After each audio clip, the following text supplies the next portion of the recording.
महाजन आहे आणि मागच्या काही महिन्यापासून तुमच्या गावामध्ये शासनाचा हा एक प्रकल्प चालू आहे ज्याचं नाव की महाराष्ट्र अतिप्रभावी मेगा पाणलोट प्रकल्प.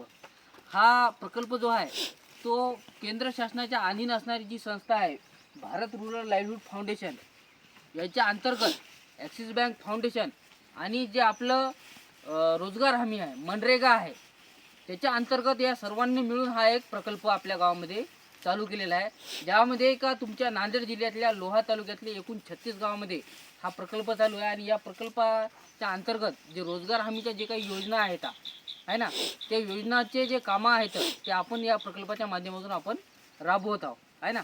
आणि याच अंतर्गत आपण तुमच्या गावाचा पूर्ण एक आराखडा तयार केलेला आहे.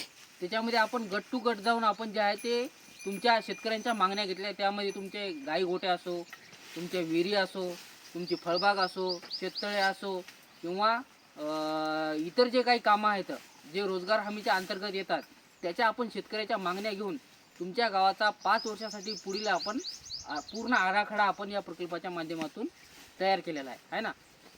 या प्रकल्पाचं नाव वाचून तुम्हाला समजलं असेल का हा पाणलोट प्रकल्प आहे ना. पाणलोट प्रकल्प तर हा आहेच, या प्रकल्पाचा उद्देश पाणलोट तर आहेच, पण पाणलोटसह आपण हा प्रकल्प जो आहे तो प्रकल्प आपला शेतकऱ्यांसोबत, महिलांसोबत आणि महिला सक्षमीकरणासोबत सुद्धा काम करणार आहे. आणि त्याच अंतर्गत आपण तुमच्या गावामध्ये एकूण 27 लाभार्थ्यांची आपण याच्यामध्ये शेतकऱ्यांसोबत आपण काम करत आहोत. त्याच्यासोबत आपण गहू, हरभरा आणि भाजीपाल्याचे आपण एकूण इथं 27 प्लॉट आपण निवडलेले आहेत आहे ना. आणि त्यासाठी आपण आपला संस्थेअंतर्गत आपण त्यांना काही साहित्यसुद्धा देणार आहोत. तसंच त्यांच्या शेतीला जो लागणारा खर्च आहे तो कसा कमी करता येईल, सेंद्रिय शेतीचा वापर आपल्याला कसा वाढवता येईल या उद्देशानं या प्रकल्पाच्या अंतर्गत आपण शेतकऱ्यासोबत कामं करत आहोत आहे ना.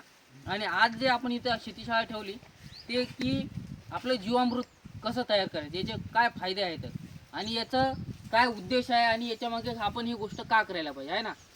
तर सर्वात पहिले माझा एक प्रश्न आहे तुम्हाला शेतकऱ्यांना की आजचा जो शेतकरी आहे त्याचं उत्पन्नावर फक्त लक्ष आहे का मातीच्या आरोग्यावर, बरोबर ना. गेल्या वर्षी 5 क्विंटल जर कापूस झाला असेल तर यावर्षी कसा 7 क्विंटल कापूस होईल यावर शेतकऱ्याचं फक्त लक्ष आहे ना. आणि मग त्या पिकवणारी जी माती आहे, जन्म देणारी जी आई आहे तिचं आरोग्य कसं आहे बा, तिच्यात ताकद आहे नाही आहे ना, म्हणजे तिच्या क्षमता आहे का नाही 5 ते 7 क्विंटल करायची ते बघलं नाही, ते आपण कुठं पाहतो का.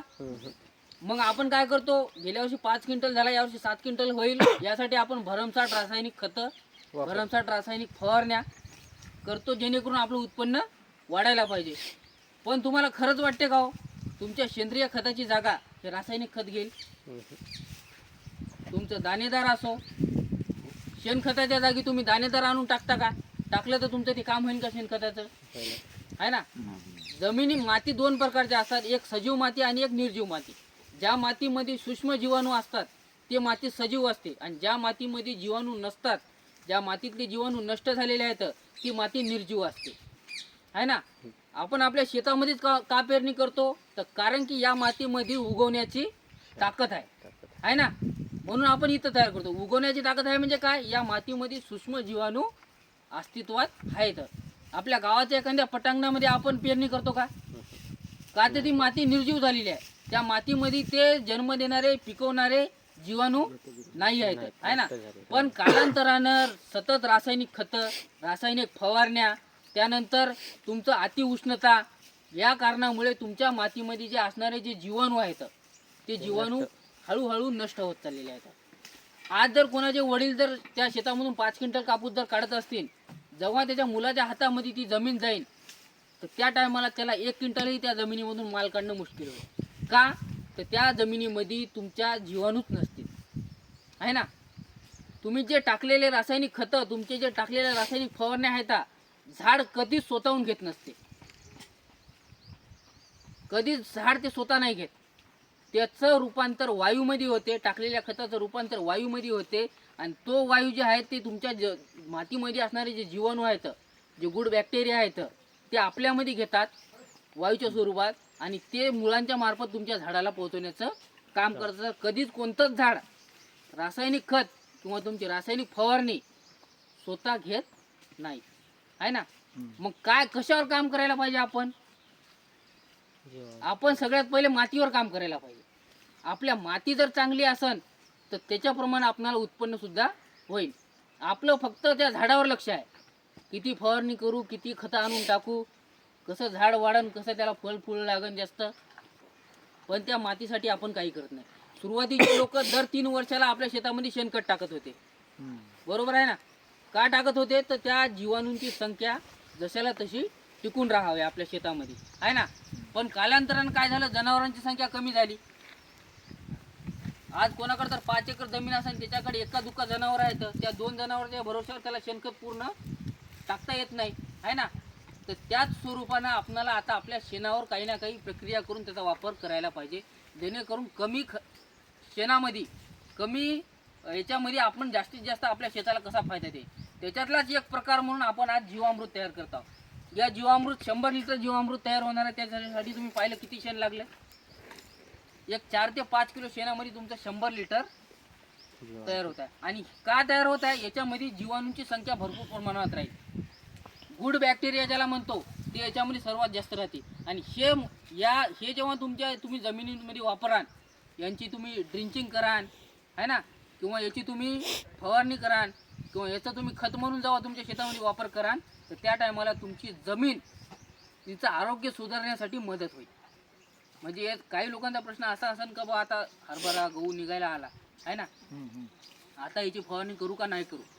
पण याचा मेन उद्देश जो आहे तो जमिनीचं आरोग्य सुधारण्यासाठी आपण याचा वापर मेन उद्देश आहे. त्यासोबतच हा झाडांची रोगप्रतिकारक शक्ती वाढवते, एक टॉनिकचं काम म्हणून करते. आणि झाडाला ज्या अन्नद्रव्याची जी आवश्यकता असते त्या अन्नद्रव्यांची गरज पूर्ण करण्यासाठी याचा वापर आपण करू शकतो. तुम्ही जे ह्युमिक ॲसिड वापरता ना, टॉनिक, त्याचं काम सुद्धा हे जीवामृत करते. जे तुम्ही 400-500 रुपयाला विकत घेता ना, त्याच्यापेक्षा कितीतरी पटीने चांगलं काम हे जीवामृत करते.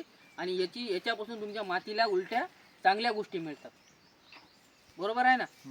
तर याच्यासाठी आपण याचा वापर करायला पाहिजे. आणि याच्यासाठी आपल्याला जे लागणारं साहित्य आहे ते आपण इथं 1.5 किलो आपण बेसन पीठ घेतलेलं आहे, त्याचं चांगलं मिश्रण करून घ्यायचं. त्यानंतर आपण इथं 4 ते 5 किलो ताजं गाईचं शेण घेतलेलं आहे, त्याचं सुद्धा सर्व पाणी करून घ्यायचं. त्यानंतर 1 किलो आपण गुळाचं पाणी घेतलेलं आहे, त्या गुळाच्या पाण्याला पूर्ण हे करायचं. आणि त्यानंतर आपण तुमच्या धुऱ्यावर असणारी जिथं फवारणी होत नाही त्या ठिकाणची 1 किलो आपण माती घेतली, जेणेकरून त्याचं सुद्धा मिश्रण केलं. त्याचसोबत आपण गाईचं 2 ते 3 लिटर गोमूत्र सुद्धा याच्यामध्ये आपण वापरत आहे. यापासून या सर्व साहित्यापासून आपलं 100 लिटर गोमूत्र तयार होणार आहे. आणि याला रोज सकाळ आणि संध्याकाळ 7 दिवस 5 मिनिटासाठी फिरून घ्यायचं आहे, जेणेकरून त्याच्यामध्ये जे तयार झालेले बॅक्टेरिया, गुड बॅक्टेरिया आहे, ते ॲक्टिव्ह राहिले पाहिजे, आहे ना. आणि त्याचसोबत सकाळी 5 मिनटं आणि संध्याकाळी 5 मिनटं याला रोज फिरून घ्यायचं, जेणेकरून त्याच्यात जे तयार झालेले बॅक्टेरिया ते ॲक्टिव्ह राहिले पाहिजे. 7 दिवसानंतर याला सुती कापडानं चांगलं गाळून घ्यायचं. आणि त्याचा वापर जे अर्क निघन त्याचा वापर येत्या 7 दिवसामध्ये, पुढच्या 7 दिवसाच्या आतमध्ये तुम्हाला करायचा, जेणेकरून याच्यातले बॅक्टेरिया तुमच्या जमिनीला कामी येतील. आणि जो पेंड निघालेला आहे चाळून घेतल्यानंतर त्याचा वापर तुम्ही खत म्हणून तुमच्या शेतामध्ये टाकू शकता, आहे ना. तर आता हे एवढं साहित्य घेण्यामागे काय कारण आहे, कोणती गोष्ट काय काम करते, आहे ना. तुमचं शेण आणि तुमचं हे बेसन पीठ या पाण्यामध्ये बॅक्टेरिया तयार करण्याचं काम करतो, बरोबर आहे. ह्या दोन्ही गोष्टी. आणि हे जी माती आहे तुमच्या शेताची, त्या मातीमध्ये जे असणारे अन्नद्रव्य आहेत, जे पदार्थ आहेत, ते त्यांचं अन्न राहील त्या बॅक्टेरियाचं, बरोबर आहे. आणि गुळाचं पाणी काय करते, जे तयार झालेले बॅक्टेरिया आहेत त्याच्यातले जे गुड बॅक्टेरिया आहेत त्याला ॲक्टिव्ह ठेवण्याचं काम हे गुळाचं पाणी करत असते, आहे ना. आणि गोमूत्राचा तर वापर तुम्हाला माहीतच आहे, बरोबर आहे. या औषधीय स्वरूपामध्ये आपण तुमच्या कीड नियंत्रणासाठी आपण त्याचा वापर करतो. तर ह्या तिन्ही सगळ्या गोष्टीचं कॉम्बिनेशन करून आपण हे जीवामृत तयार करत आहोत. तुमचे जर काही प्रश्न असेल तर तुम्ही विचारू शकता. काही जर लक्षात आलं नसेल, तुम्हाला काही जर विचारायचं असलं तर तुम्ही विचारू शकता. पाणी घेतलं, बरोबर आहे. 1.5 किलो बेसन पीठ घेतलं, 1 किलो तुमच्या धुऱ्यावरची माती घेतली, 4 किलो आपण गाईचं ताजं शेण घेतलं, 1 किलो गुळ घेतला, 3 लिटर गोमूत्र घेतलं, एवढं आपल्याला साहित्य याच्यासाठी 100 लिटरला लागतंय. आता आपण समजल आता ठीक 100 लिटरला एवढं लागाले तर त्याचं मार्कआउट आपल्याला काढता येते. समजा आपण शेतकरी हाव तेवढं तर आपल्याला जमतंय. तेच. ठीक आहे, आता आपण तयार करून घेऊ. घ्या, याच्यात टाकून घ्या, मी त्याच्यात टाकते. दोन टाकायचे. तुम्ही आता तुमचा गहू आहे टाका तुम्हाला घेऊ. भले माणसं ह्याला काही 5-25 हजार खर्च आहे का, काय 1000-500 आहे का खर्च, काही जमीन नंबर 100-200 रुपयाच्या मध्ये बाहेरचा खर्च, 100 रुपयाच्या मध्ये बाहेर. बकेट भर करायचं झाली की आणि 1 लिटर एक टाकून फवारायचं. बेसन आणि रिझल्ट बघायचं एकदा करून अर्धा लिटर आपला दाखवून आलं करत राहतो. हो साहेब, हा हेच करते. काय करते बारकी केला काय अर्धा लिटर टाका. केला हेच आहे की बारकी हे 10 टाके केलं नाही झाली की त्या टाका, अर्धा लिटर. कसं राहतो आंब्याला वापरते हे फवारणी बुडा टाकणं. आंब्या साहेब बुडा टाका जमते की बुडाला आंब्याला. आंब्यापेक्षा तुमच्या जे हिरवा भाजीपाला आहे हा त्याला जमते. किंवा हिरवे पिकं आहेत, तुमचा हरभरा असो, गहू असो, भाजीपाला असो, डिल पॉटर याचं रोग प्रतिकारक शक्ती वाढवण्याचं काम जास्त. बड-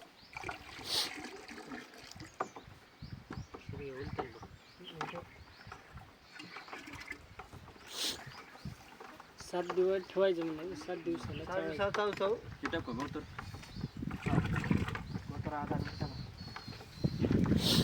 एक डबा याच्यात टाका, एक डबा त्याच्यात टाका फक्त.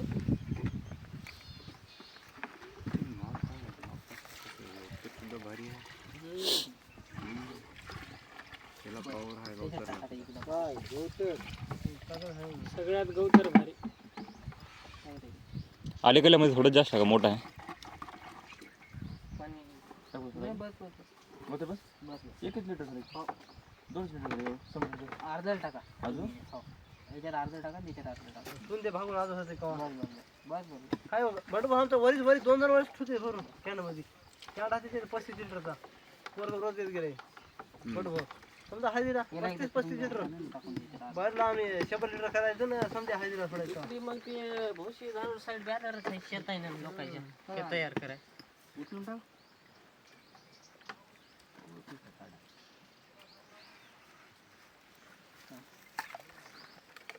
कट्ट्याला टेकू देऊन मध्ये टाक एकदम हे वाले कपडे. उचलून अर्ध टाकलं तरी चालते रे, डायरेक्ट. अंगार उडते टाका टाका. कागद होते पण श्रीराम कागद होते आता त्याच्यात डब्याला टाक.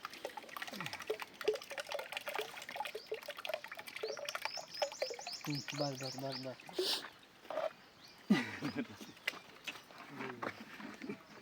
7 दिवसाला जमतंय तुम्हाला. येतो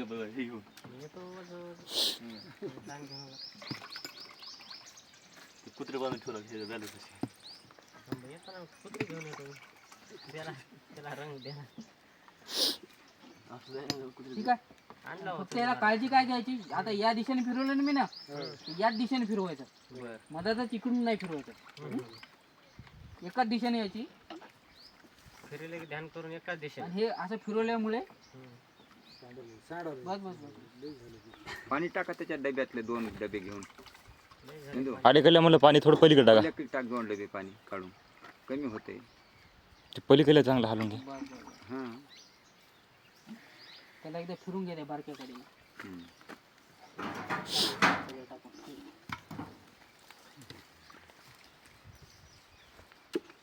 पाणी ते चालणार आपलं हे फिट आपण जाणार का आपल्या फवाऱ्यावर ठेवायचं चाळणी वाटायचं.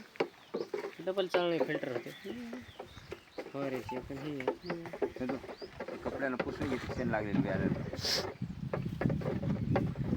दूध पाणी आणा आधी हात. हे झालं का, बस झालं का टाकायचं आहे, हो संपलं. आता काय अजून एक डबा तयार होईल बघ. अर्धा किलो गुळ आणला ते गवताला शेणा झाकून ठेवायचं की मध्ये ठेवा उचलून. पत्रात ठेवा गुळ कुलपामध्ये. चालते ना तसं कोट्यामध्ये. झाडाखाली चालतं इथं कुठं उन्हामध्ये गुंदी येणार आहे. नाही तर तेवढं झाकले की